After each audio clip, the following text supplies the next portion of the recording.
All right, good evening, and thank you all for coming out on a very cold, damp, almost December day to hear this, what promises to be a very interesting debate on gun control, and particularly in a college campus setting.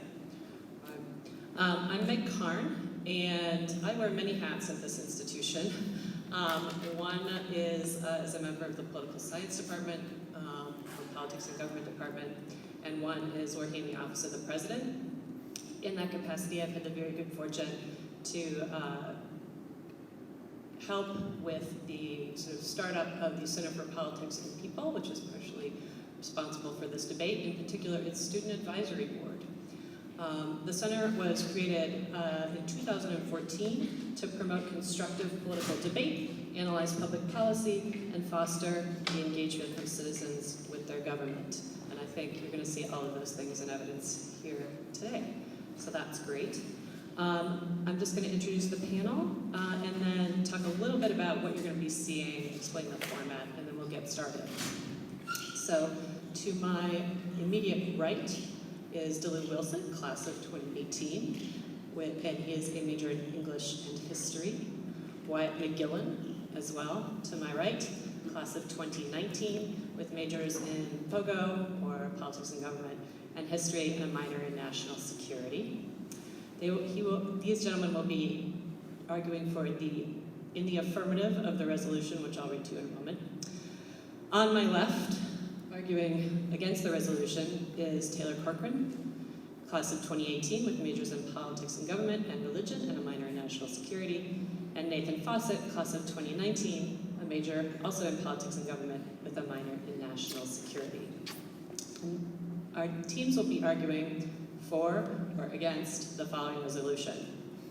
It is morally permissible for college campuses to ban guns on their premises, regardless if the state allows open or concealed carrying of firearms.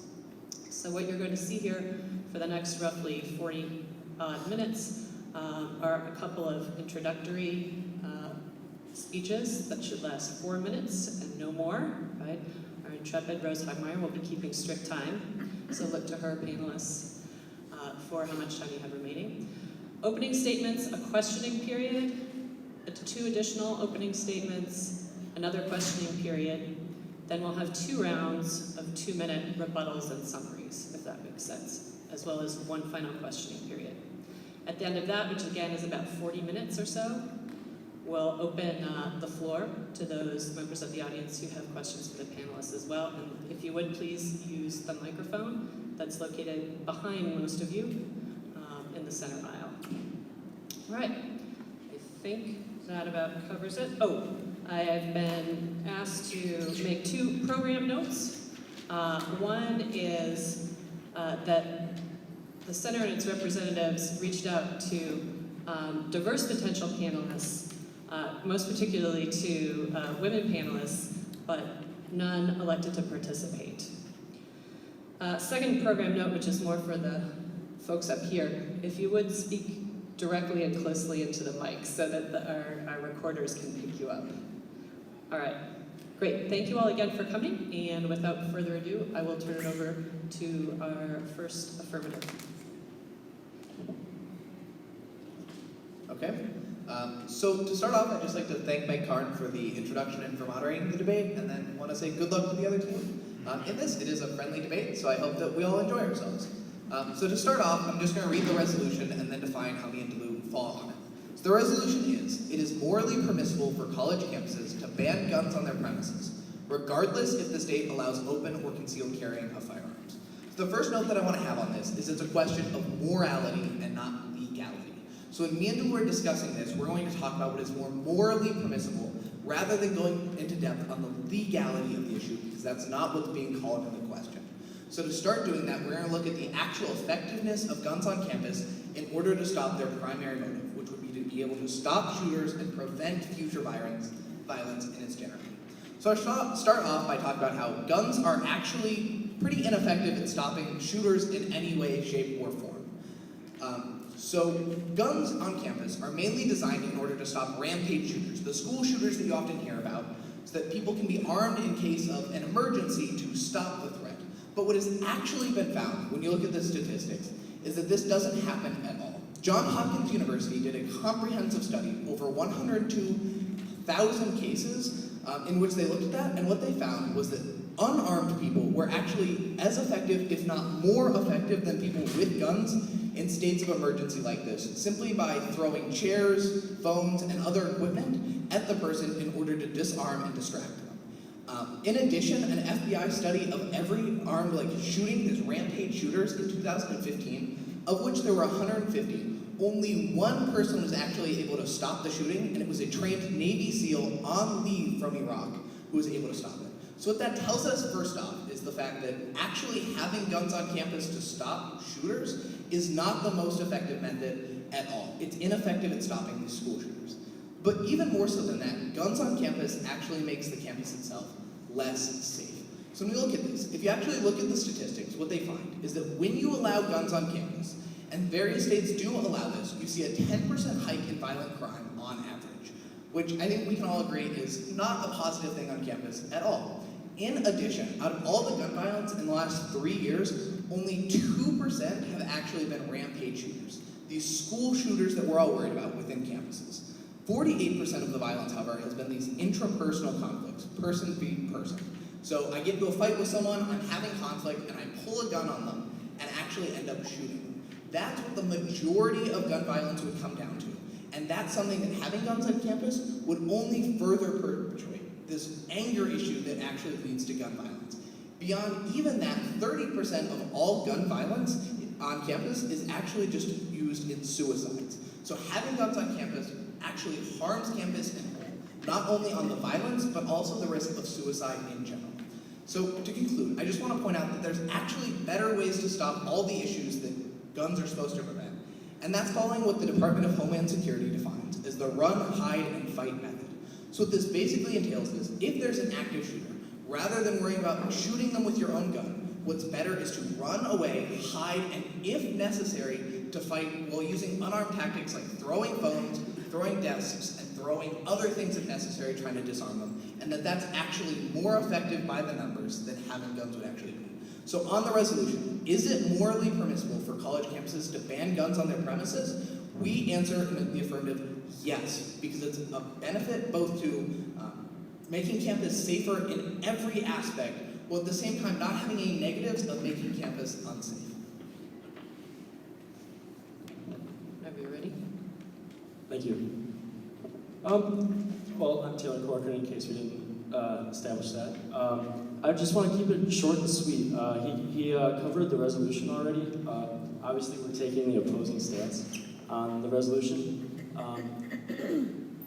I guess to start on the moral issue, we think fundamentally that you can't, an institution can't take away a constitutional right for sake of safety, because it is our constitutional right.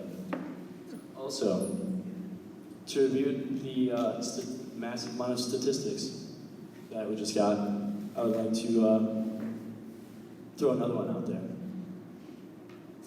From the Crime Prevention Research Center, since 1950, 98% of public mass shootings in America have been taking place where general citizens are banned from carrying guns.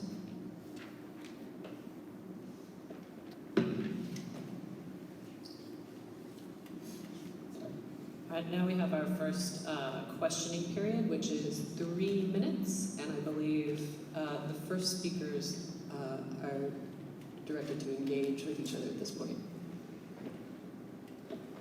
Well, if you want to start with questions, you can feel free. you said less, so I'm not going to challenge the couple of things that were said. I just don't feel the need right now. So, are there any questions from the other side? All right, so my question to the statistic being that in more situations, people without weapons have stopped the shooter than situations that people with weapons have stopped the shooter. It's my belief that that's anecdotal evidence. That's like saying in the Civil War, more Americans died in the Civil War than any other war. Of course that's true. That's because it was only Americans killing Americans.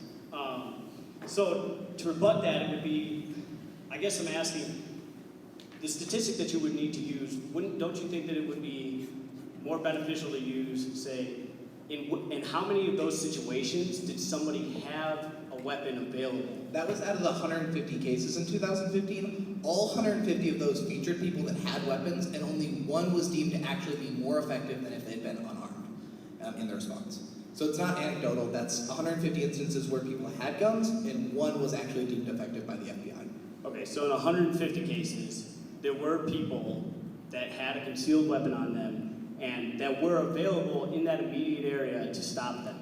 I'm not saying on campus. I mean, you could have somebody, who's all the way down at Scorzer, and they could have a weapon, and then you could have somebody up here committing a mass shooting up at Todd Weir. Obviously, the person is on campus and has a weapon, and you would consider them in that area, but at the same time, they're not very available to stop the shooter, even though they have a weapon in the vicinity. That is 150 cases where the people were present in the area, in the immediate area. Yes. We know. Yeah. Any remaining questions? You stated that the majority of mass shootings did take place in places where guns were unallowed to normal civilians. Considering that this is specifically on campuses, this resolution, how many of those mass shootings actually took place on campuses instead of in the general? It was a huge study. They didn't specifically attack the problem of college campus in particular. So. Okay, and then one more quick question. So you talked a little bit about the right of the Constitution and that we shouldn't violate that fundamental right. But the Supreme Court has ruled on this Constitution and the Second Amendment, which says that you need to have guns to have a well-regulated militia and not simply to have guns, is that having guns on a private campus or a public campus, like a university where it's an educational setting, that doesn't actually require the Constitution to be violated in order to take away guns. So your whole argument about the Constitution seems somewhat flawed. Is that a question? Yeah, so how do you respond to that, and were you aware that, the Supreme Court has actually ruled that it is constitutional to take away guns on campus? Yes, you can answer. So my rebuttal to that would be, I think we all understand that the Founding Fathers knew what commas were, correct? A well-regulated militia, comma, being necessary to the security of the free state, comma, the right of the people to keep and bear arms, comma, shall not be infringed. So really what they were saying, and this goes into a whole other debate, I think we can agree that. But what they were saying is two things, that there should be a well-regulated militia, and that there should be the right of people to keep and bear arms. And when you say that, well, it was only to create that well-regulated militia, I don't believe that's true, and I don't believe that the Founding Fathers would believe that's true. Otherwise, they probably wouldn't have thrown the commas in. Once again, this is an entire different debate. But yeah, the rebuttal to that would be that no, it wasn't in order to simply keep the well-regulated militia. It was saying two things, that there should be a well-regulated militia, and that the right of the people is to keep and bear arms. All right, so the second affirmative now has 4 minutes to extend their case. Thank you once again. I'd like to first piggyback off of the comments made by Nathan just in that. On the Second Amendment, the specific wording is to secure the security of a free state. So, the first thing is mass shootings are not necessarily a threat to the state at whole, and more so, in 2010, the Harvard Medical Institution published a study that stated that there were 38,000 total deaths, roughly, by suicide in America. Of those, just over 19,000 were guns. To put that in perspective, only 11,078 were homicides by guns. So, if we're talking about the security of the people, in this case, taking away guns, which on campus are one of the leading causes of suicide, taking away those guns reduces the fatality of suicide in total. To put this in perspective, suicide attempts via firearm are 85% effective.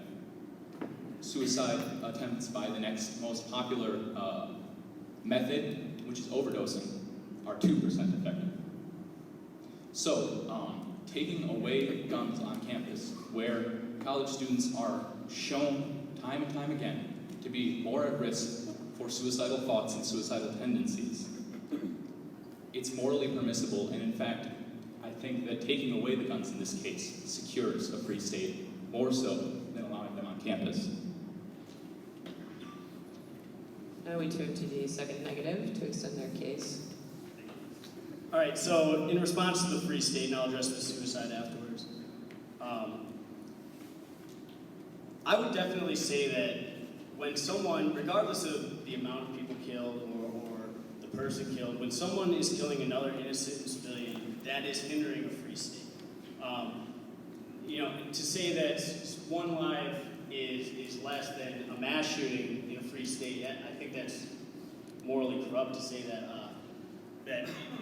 because it's preventing one death as opposed to 50 or whatever. It's not. It comes back down to a moral reason of bringing in the Second Amendment and the free state once again. When you say that it's not hindering the free state to stop or to have the ability to stop mass shootings, that within itself is a hindrance, because I think that people's lives create the free state. You can't have the free state without people's lives. And once you start taking people's lives, the free state is gone. And then the suicide. What was the second leading cause? I didn't catch it. The second most popular attempt method is overdosing on pills. Okay, so overdosing on pills is the second leading cause. And I don't know if you know how close an attempt that is. Did you give that statistic that so many people do it by gun and so many people do it by pill? Roughly 30% attempt suicide by firearm. And then how many by pill? I believe, I don't have it in front of me, but I believe it's somewhere in 43, 44%. Okay, so 30% attempted, you're talking about success. Okay, so 30% are success, well, I don't really know how it is. But because if 30% are done by gun and then 40-some% are done by pill, I don't know how that makes it that guns are more potent at killing than pills. But to that, it would be, well, should college students be allowed to have pills at that point? Because if they're killing themselves by, people that are going to kill themselves are going to find a way to kill themselves regardless. If it's by pill, rope, gun, whatever you do. And I don't think that taking guns off of college campuses, because once again, you have to have a background check, and people that aren't mentally stable can't have guns. So I don't feel like it would increase suicide on college campuses, because I feel like the people that have the ability to get the guns aren't going to kill themselves with that legally owned gun. All right, now we have an additional questioning period, and I'm just going to open it up for anyone who wants to ask questions, either member of either team to ask questions of the other side for the next 3 minutes. Alrighty, so just a quick question for the other team. So we outlined a lot of tangible benefits that would come if you didn't allow guns on campus. What's a tangible, actual benefit that could come beyond these broad ideas of constitutional rights from having guns on campus? What's the actual tangible gain? All right, so the tangible gain from that, and I know that you brought up that it was in the shooter and being in the vicinity of, but for one, this is the debate about the morally permissible for the college to take away the ability to have guns. And I think the tangible evidence to allowing people to have guns is saying, hey, we're not infringing the people's rights. I think that's pretty tangible, that you're not taking away people's rights regardless of where you are in America. And the other thing is, I understand where the statistics came from. I understand what was said about them, but as a military personnel myself and someone who's been overseas, I don't know how reliable that information is to say that they were in the direct, you have to have a direct line of sight for one to counter that shooting. And that's what I was trying to get at with talking about stores that are up here. If you don't have the direct line of sight, you're obviously not going to be able to counter a shooting, unless you're shooting into a crowd of people, in which case you then yourself become the mass shooter. So I guess that would be the tangible evidence, would be not infringing on the people's moral rights. So is that the only tangible evidence then? Well, no, it would be, the other thing would be, once again, would be with the evidence of saying that, oh, well, there were so many people in 150 cases, there were these people that had guns and they were on the campus. Once again, from someone with experience from being overseas and being in the military myself, it comes into play that there's only certain situations in which people can actually prevent it, even if they do have the gun. So I think that taking away that small ability of the person to have the gun then removes it completely. And all you're doing is putting the ability in the people's hands to be the mass shooter and not the ability in people's hands to take away the mass shooter, other than, like what you said, throwing chairs or hiding or whatever. That's Does the negative have any questions for the affirmative team?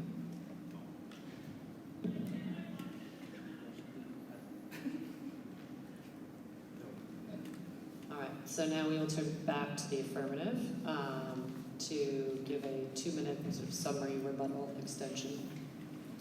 All right, so what me and Delu have laid out here is a cost-benefit analysis actually having guns on campus. To lay it out more firmly, allowing guns on campus comes with real negative benefits. It comes with the spike in violence, the risk of suicide, and an active threat of intrapersonal violence, while at the same time not coming with any net benefits beyond this idea of constitutional rights, which in its very essence depends on your political beliefs and how you view the Constitution. That's not even a tangible benefit, that's just this intangible idea of civil rights and how it applies from person to person. So for us, when we look at this, is it morally permissible to ban guns from campus? The answer is most certainly yes. That's what all the evidence backs up as, both reducing rates of crime on campus, while at the same time not having any of the harms of allowing shooters to run rampant. All of the actual statistics show that an unarmed person who knows how to run, hide, and fight, as the Department of Homeland Security teaches us, and as that same method was used in Ohio State this morning and was deemed effective. Those are the methods that are effective to stop shooters, not the ones that guns provide. And in addition, this whole idea that if you have a gun, you can stop the violence is a hero-based mentality. That you can be a hero and you can save people, and that kind of mentality isn't necessarily based on facts. It's based on emotions. So me and Delu have gone with the idea that we're going to base everything we say on this cost-benefit analysis that comes from real statistics and real facts, rather than the intangibilities that the other side has offered. So at the end of the day, we yet again say that it is affirmative to the resolution. Is it morally permissible for college campuses to ban guns on their premises? To which we reply, most certainly. Negative, you have 2 minutes.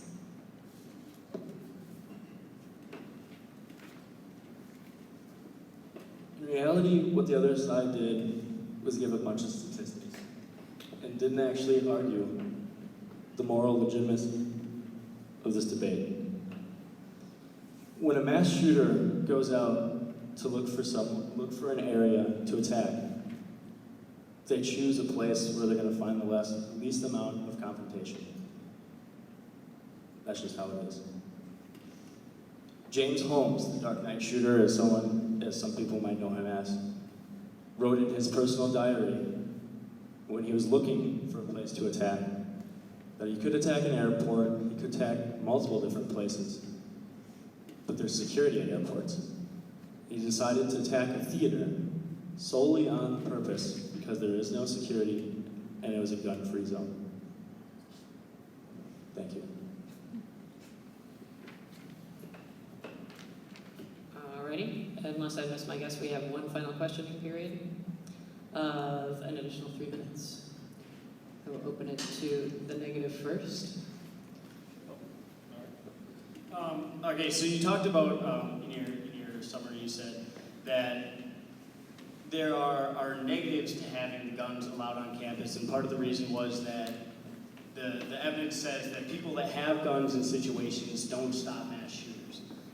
the problem with that is saying that you can't really say that those are negatives because we haven't had guns allowed on campus yet for people to carry. So we don't know that, let's say, more than one person or whatever in that situation had a gun on them. That's going to open up more options for the people to then shut down the situation and shoot the person who's inevitably shooting up everyone else. So to say that there are unpermissible negatives that occur when you allow guns on campuses, in my mind, you can't really say it because we haven't seen guns on campus yet, other than people shooting up the campus in the very few situations, like you guys have stated. So.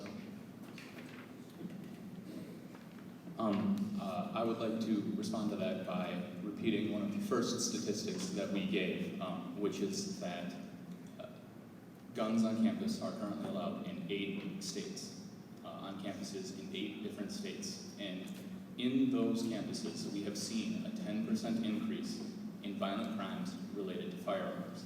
So, we have seen guns on campus, and it has not saved anybody from a mass shooting. It has, in fact, allowed more violence to creep onto campus. I'd like to respond to that. It's hard to really get valid statistics on this because you see a lot of states that allow the use or carry of firearms on campuses, such as Wisconsin. Wisconsin allows campuses to let their students carry firearms, but not a single college campus in the state allows it by their own college policies. But in 8 states, they actually have laws that say that colleges can't stop you from carrying a concealed carry if it would be legal otherwise. With Utah having by far the strictest laws saying that if you want to carry a gun on campus, there's actually nothing a college can do to stop you, especially at the public level. So those 8 states actually aren't like Wisconsin. We're in an entirely different category. Those states actually actively have guns on campus all the time, and they had a 10% spike in violence. So my question to it is, when you say a 10% spike in violence, do you happen to have the statistic of what that violence happens to be? Now, if the violence is considered that, let's say there's a rape case and then the victim shoots somebody, and that would be considered gun violence because there is a gun involved, there is violence. But it's not the case that the person with the gun was in the wrong. So I'd be interested if you guys have it, these statistics that says how many of those people of that 10% increase were victims using a gun causing that violence, or was it a spike in people were holding people at gunpoint with legally owned weapons? We did a lot of research, as you might know, but I cannot tell you the exact methods of research that were used by Johns Hopkins University and the FBI, so I cannot actually answer that.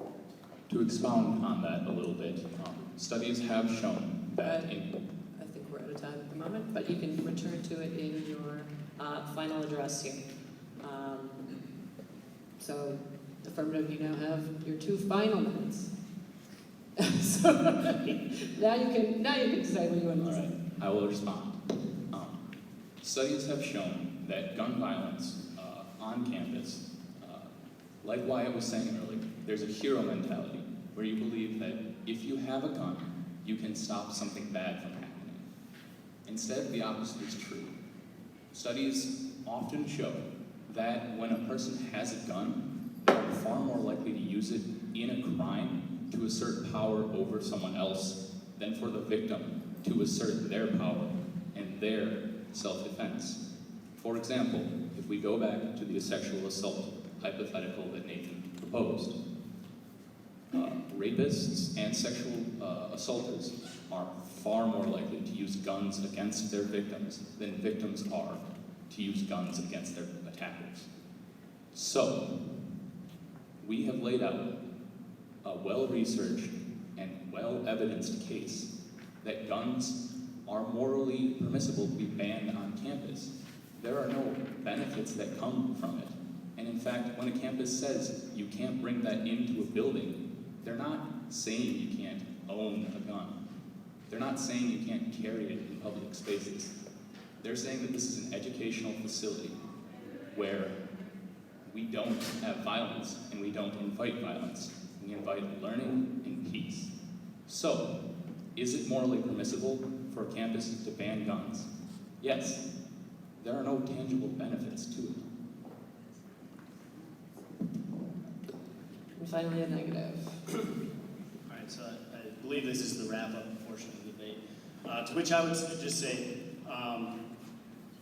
once again, I don't think that you can really gauge the negatives as you don't have the statistics available to say that, yes, it's absolutely true that these certain amounts of crime, or these certain crimes are committed by people that were legal gun owners and not just people that had gotten their hands on guns. And the other thing is, we talk about negatives and trying to avoid having negative repercussions. I think that for the vast majority of people, they could agree that a negative repercussion of not allowing people to own firearms would be the infringement of the security of a free state. When the security of yourself is infringed, the security of a free state is infringed. That's our final comments. Alrighty, so that concludes the more formal portion of this debate. We do have time for questions from the audience. And again, if anybody would care to ask questions of our panelists, I encourage you to seek the mic in the center of the room there and speak loudly and clearly into it, as our panelists have done such an excellent job of doing. Thank you, guys. And I think we have some brave souls lining up. Zach, Hey guys, you're first. First year, I'm Zach Madsen. I'm a senior and I've been an RA for 3 years now on campus. So kind of my questions, a few concerns of mine bringing guns on campus. Does that mean, will these guns be in the dorms? And if so, now I have to confront a situation with people, potentially drinking alcohol, or other situations of violence, and I have to knock on that door. I don't know if I knock on that door, that person's going to open up and be like, oh, it's not right, we'll stop the behavior, or be like, oh, I'm mad at the RA, I'm going to shoot them.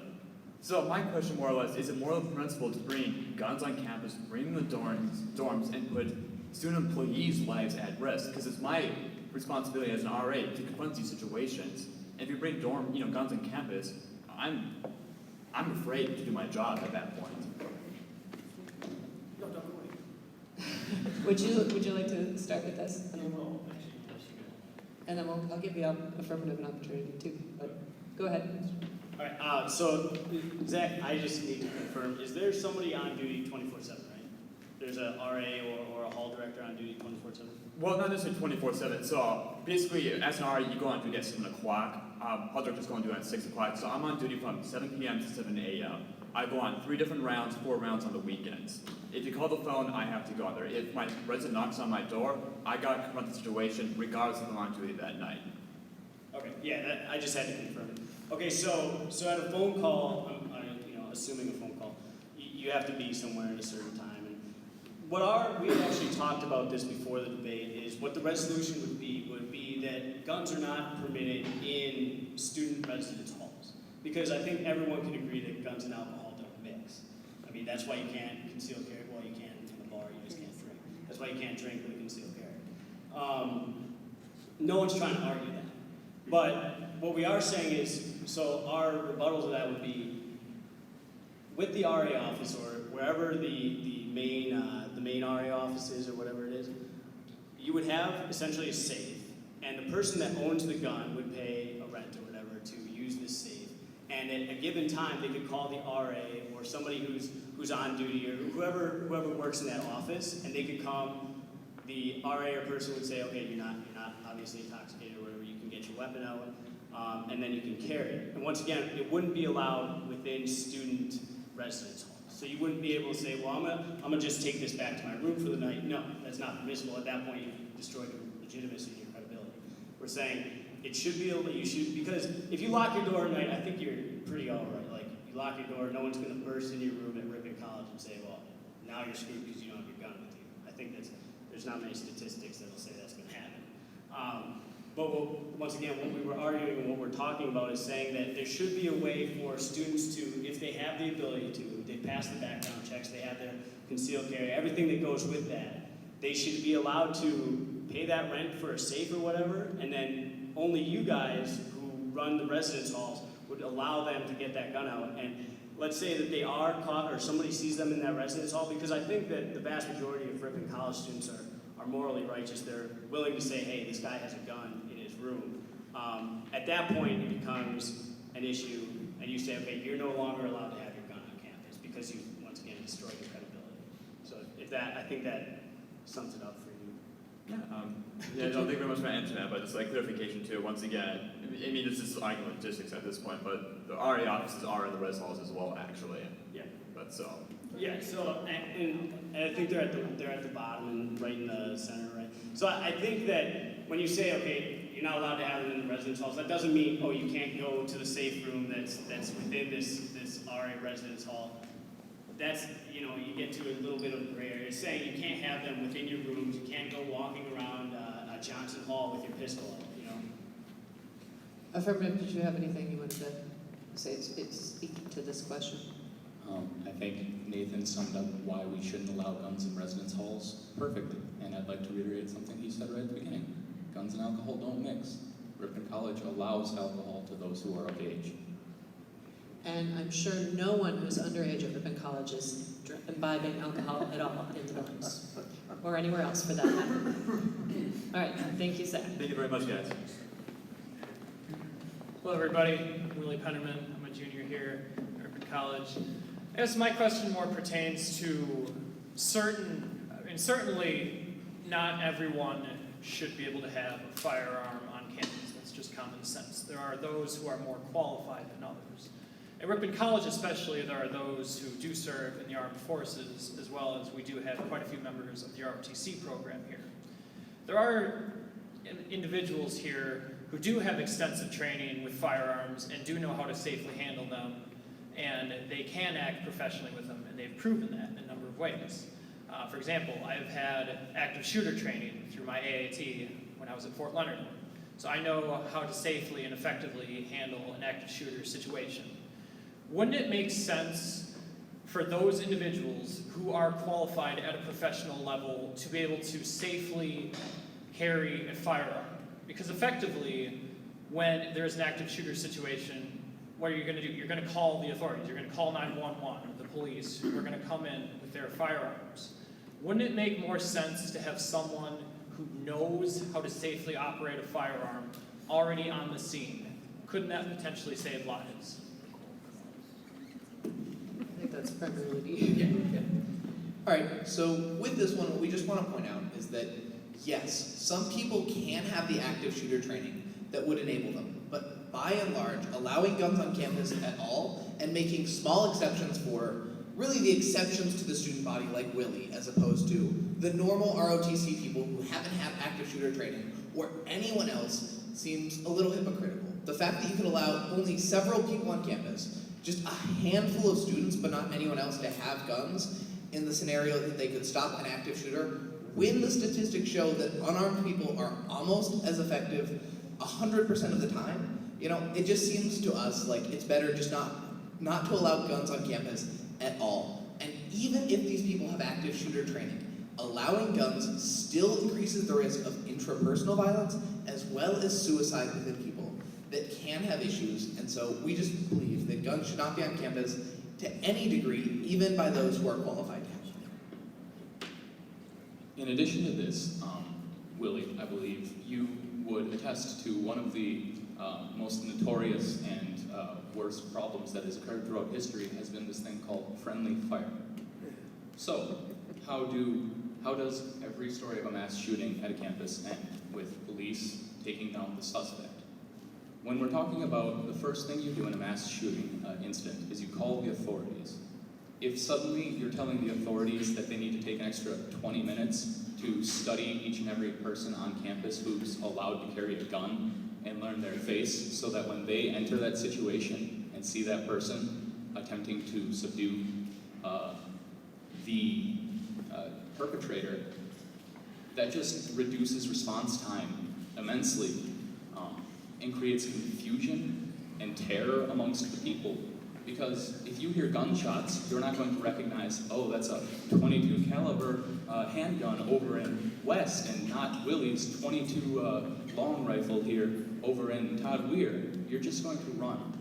And I think that it's more dangerous to, in an active shooter situation, force the police to slow down and learn who the rest of the good guys are than to have them uniformed and badged.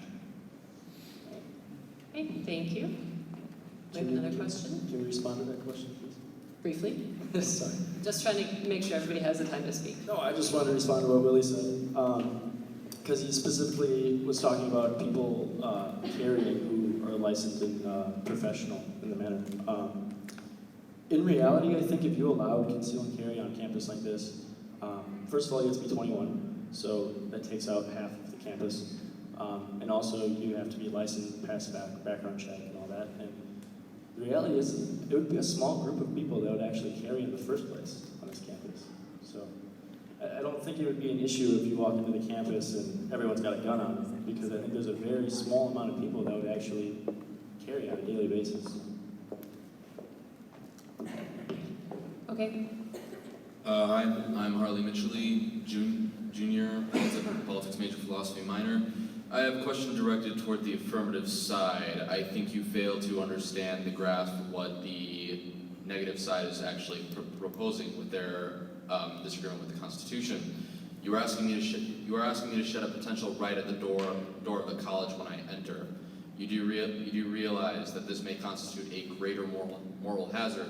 There may be people who suffer. There are certainly people who have suffered in defense of our free speech. There are people who have suffered in the exercise of free speech. Yet, I would like to presume that at Ripon College, my free speech is protected. This is a liberal arts college, after all. The problem with you saying that, the potential hazards, which I'm not going to deny the statistics, it may very well be true, but the potential hazards mean I can't exercise one of my constitutional rights, and at this point it becomes a question not of moral culpability. At this point, it becomes how do you interpret the Constitution. Forgive the ramble, but I think at the end of this, can you really separate this into a moral issue? I think there's no question that you can't make this not a legal issue, because at the end of the day, you're going to be faced with the question of, okay, you have this fun moral, now enforce it. And where does the buck stop? If one of my rights is therefore threatened at this campus, and I don't even plan on owning a gun, mind you, what's to stop the rest? Do I now shed my right to free speech when I enter Ripon College at a liberal arts campus? I would think that the professors here would be terrified if that would be the case. Thank you very much, Harley. I think this gives the affirmative side a good platform to speak on the fact that banning a gun on campus isn't impugning your Second Amendment right. I still own guns. Ducks Unlimited Blaster Club last year co-sponsored a one-funded event to go to the shooting range and teach people the basics of firearms safety.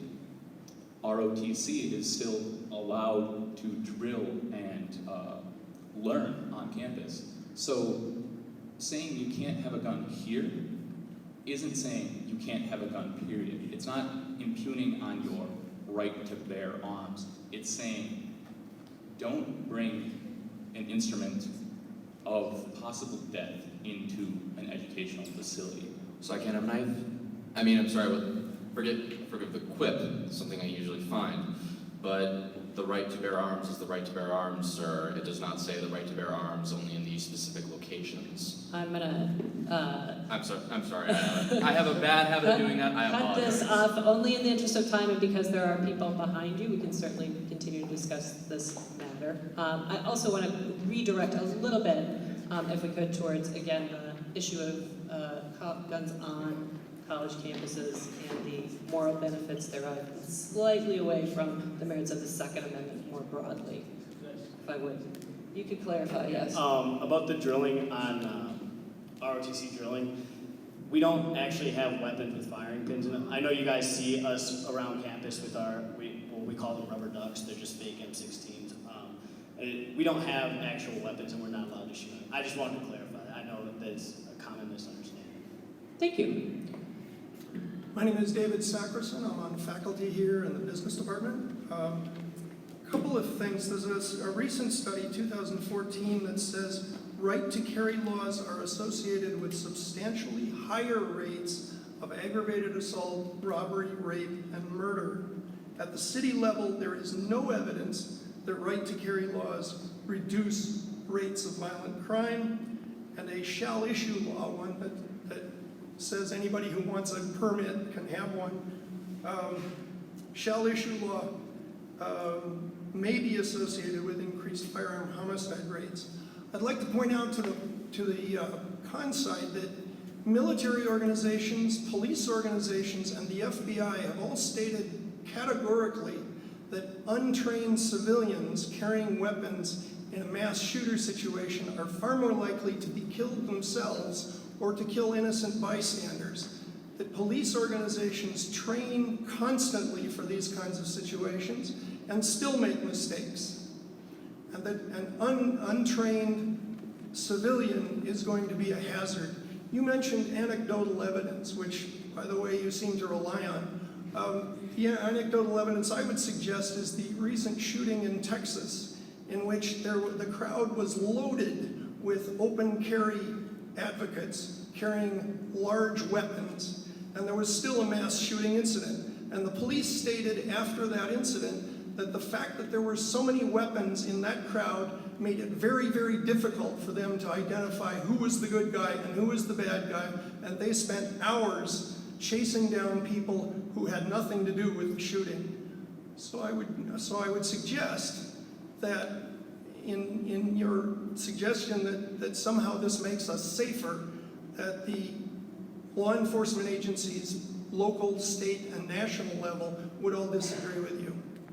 Thank you. Would you like to respond? Yeah. So you said that police agencies and everyone, the mass shooting that was in Texas, and I'm not exactly keen on the situation, exactly which one you're talking about. So I'm assuming that there were many people with weapons out there, and that's why they couldn't track the shooter down? There were, well, there was a large crowd.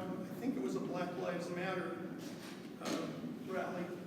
There was a large crowd, and there were a lot of NRA members carrying automatic weapons and shotguns, and not just something on their hip hidden in a pocket. There were a lot of very obvious open carry people in that crowd. When the crowd started to disperse in response to the shooter, the police ended up chasing a lot of people who had weapons who were simply trying to exercise their rights. Okay, so yeah, like I understood. I would argue, for one, just to say, they probably weren't carrying automatic weapons because the average civilian is not allowed to. I'm sorry, the news stories and the photographs made it quite clear Sir, that they were... take it down a notch, please. I'm sorry. But the news stories, the news responses out of that, and the photographs of that crowd made it quite clear that there were a great number of automatic weapons, or semi-automatic weapons. Rather than debating this particular incident, let's... And that, I'm sure you understand, that's a whole different debate, whether a weapon is automatic or not. You can't really tell this. That's not my point. Let's address this question of, which was Duluth's point originally.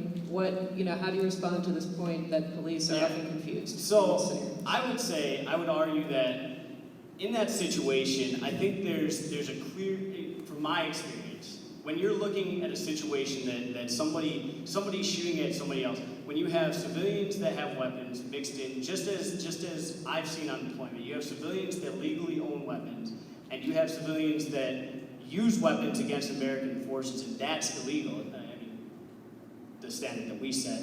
And you have to use your own dictation to say, okay, that person that's shooting at us is probably the bad guy, and that person that's not shooting at us but still owns a legally owned weapon is probably not. So I don't know if it was a failure of the police department to say, okay, hey, that guy that's shooting into the crowd, he's probably the one we want, or if they just didn't arrive on time, or what exactly happened in the situation. I wasn't there. But what I am saying is that had especially concealed carry, because concealed carry requires significant amounts of training in order for you to get it. I would say that it's definitely morally permissible to allow somebody who has gone through that amount of training to get the concealed carry to actually conceal carry on campus. Let us move on. We still do have another person in the audience that I want to get to. Thank you for your patience, ma'am. Thank you. My name is Laura DeGol here. I'm from Fond du Lac and Vista Friend of the campus. You talked about the moral right of the campus to be able to take guns away or not have guns on campus.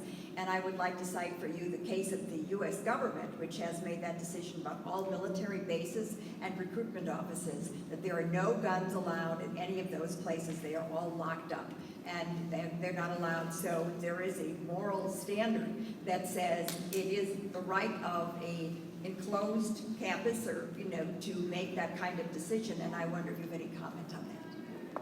I do actually. I don't know if you've been keeping up with that. That was the standard, that you couldn't have weapons, but literally last week it was overturned actually.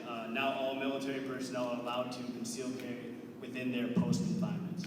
So that is a change. Okay. Yes, it's recent though. So. Okay, thank you. Okay. I think I'm gonna exercise moderation prerogative and ask one final question. Since this issue of sexual assault came up peripherally, and we all know, in addition to the mental health concerns that you all brought up, sexual assault is certainly a high-profile issue on campus. And I guess my question is to the affirmative, but really to both teams. We know, as you say, that the guns are more likely to be used against the person who carries them, right, than in prevention of a crime.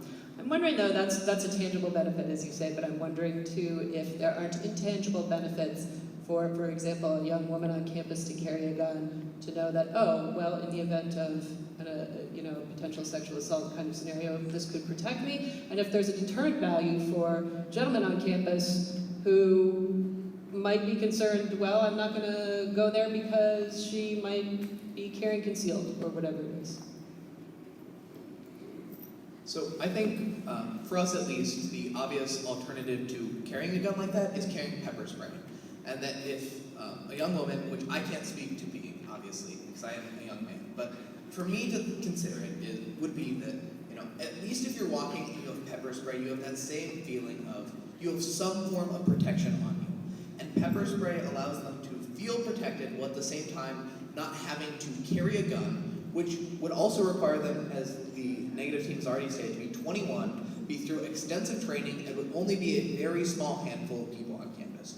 Rather than focusing the efforts on allowing a very, very small minority of women on campus to have that form of protection, we should stress campus security as a whole, as well as the use of non-lethal methods that anyone could carry to stress that form of protection, because that's better in the long run on almost all the parts. Do you have anything you wanted to say about that? Yeah. So I was saying, the pepper spray, and I don't know the statistics once again, but I would say that I think that you can pepper spray somebody. You can let's turn it into an animal situation. You pepper spray a grizzly bear, he's going to come back and eat people. You pepper spray somebody who's going to rape people, and later on he is going to rape people. If you shoot him, he's probably not going to try to rape people after that. Alrighty, that's quite a note to end on. But I am going to end it there. Please join me in thanking our 4 panelists and the Center for Politics and Communication, the Student Advisory Board who put this together. I'm sure the panelists will be happy to talk with you all following this event. Thank you again.